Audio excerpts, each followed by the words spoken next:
Hello everyone, and welcome back to my channel, and welcome to this series on how I quit sugar for 250 days and counting. Now recently someone said to me, wow, you make it look easy. It kind of wasn't a compliment the way it was said, but I took it as a compliment, and I said, no, it was not easy. But I will admit that I wasn't talking about it initially. So by the time I started to share about it on Facebook and to anyone who would listen, it had become a habit. But I saw this visual when I was in this processed food addiction group that I used to be in.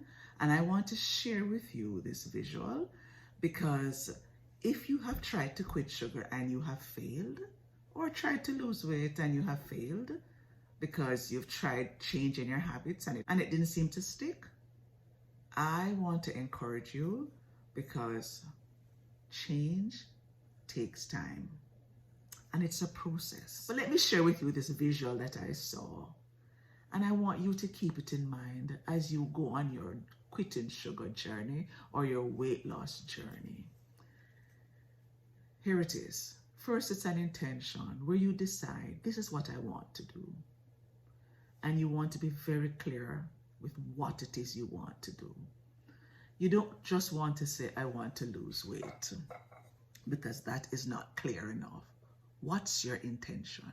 I want to quit sugar, or I want to quit flour, or I want to eat only carbohydrates once a day, whatever it is, be very clear. So first it's an intention, and then you have to act. You can't just think about it and think, yeah, that would be nice. Because as Gabrielle Oettinger told us in her book, Rethinking Positive Thinking, it's not enough just to be positive. You have to plan for the obstacles. So what kind of action are you going to take? And how are you going to help yourself to ensure that you stay on track? So first it's an intention, then it's action, and then it's practice. You have to practice and practice. And practice for me meant learning to go to different situations, different social events, and just say no. I had to do it once, then 2 times, then 3 times, then 4 times, and I had to practice it. Because the 4th step is consistency. It's not a one-time, one and done. It has to be consistent. Because if you're not consistent, then you fall back into old habits, right? Then once it's consistency, the next thing is it becomes a habit. You're not even thinking about it anymore. It's now a habit. It's like how you know that you want to brush your teeth before you go to bed. Or when you wake up, if you reach for your smartphone, that's a habit now, right? Because you've done it consistently. But once it becomes a habit, the last step is it is simply who you are.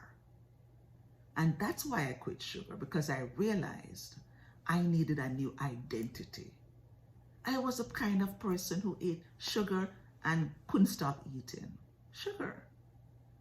But I wanted to be the person who could look at sugar, could look at the sweet desserts, could look at carbs and say, I don't want that today, maybe tomorrow.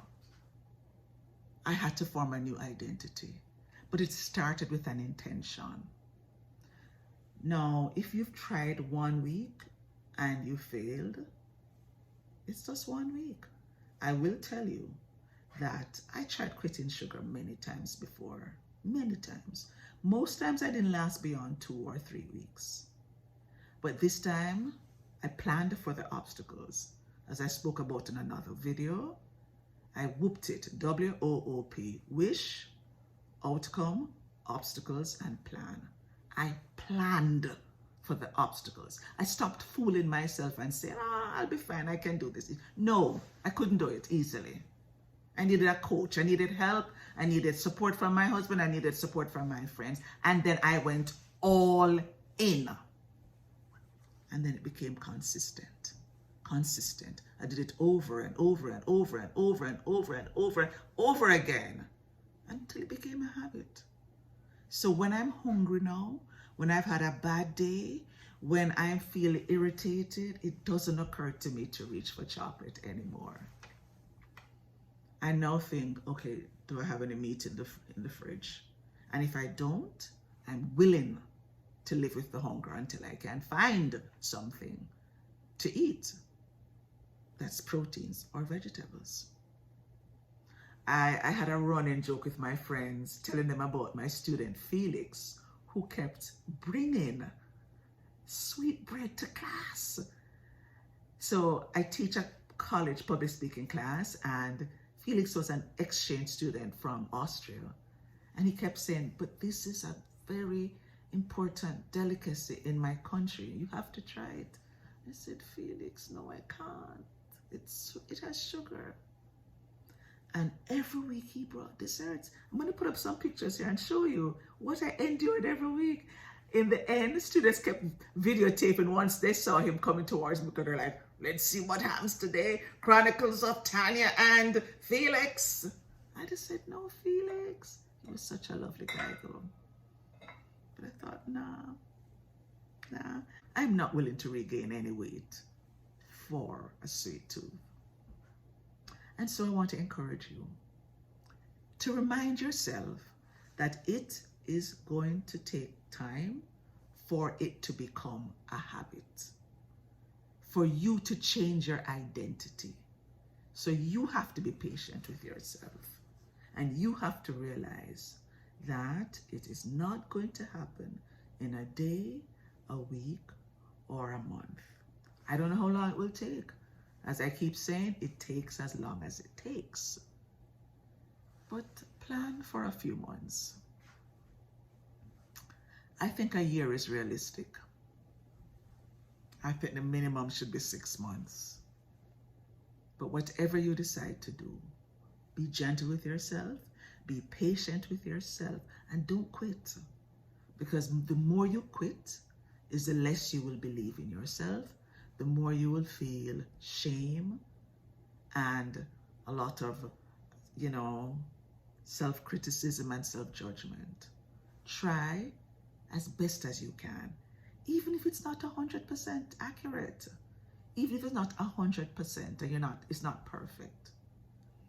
Slowly take out one item, then a second item, and then a third item. You don't have to do cold turkey like me. I was just done and tired of the yo-yoing. But do something consistently. If after every dinner you normally have chocolate, or you have to have something sweet, just stop that and do nothing else. Just that.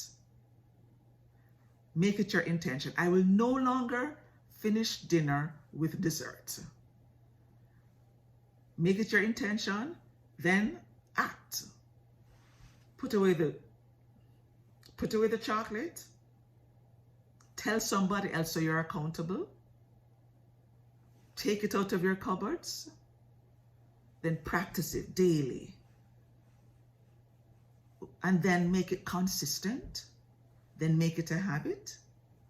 After a time, you're not going to remember that you used to be the person who had to have chocolate or whatever after dinner. That used to be me. So be encouraged. It takes time. So try one thing at a time and watch yourself grow. So until I see you in the next video, where I'll tell you about another skill, be good. And remember to have your own back. You can do it. Yes, we can. Bye for now.